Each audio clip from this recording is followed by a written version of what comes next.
గాజాపై America అధ్యక్షుడు Donald Trump సంచలన ప్రకటన చేశారు. ఇజ్రాయెల్ గాజా యుద్ధం పరిస్థితిపై నెతన్యాహుతో చర్చించారు.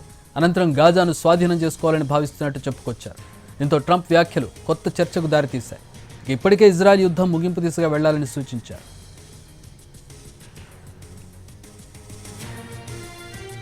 అమెరికా అధ్యక్షుడు ట్రంప్ ఇజ్రాయెల్ ప్రధాని బెంజమిన్ నెతన్యాహుతో భేటీ అయ్యారు. పాలస్తీనియన్లు వేరే చోట స్థిరపడిన తర్వాత అమెరికా గాజా స్ట్రిప్ను స్వాధీనం చేసుకుంటుందన్నారు.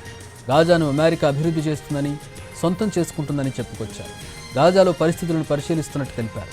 గాజాలో యుద్ధ సామాగ్రిని కూడా స్వాధీనం చేసుకోవాలనుకుంటున్నామని, ఆ ప్రాంతంలో అభివృద్ధి చేసేందుకు ప్రణాళికలు రూపొందిస్తున్నామని అన్నారు ఆయన. ఇదే సమయంలో భవిష్యత్తులో మిడిల్ ఈస్ట్ పర్యటనలో గాజా, ఇజ్రాయెల్, సౌదీ అరేబియాను సందర్శించాలని భావిస్తున్నట్టు తెలిపారు ట్రంప్.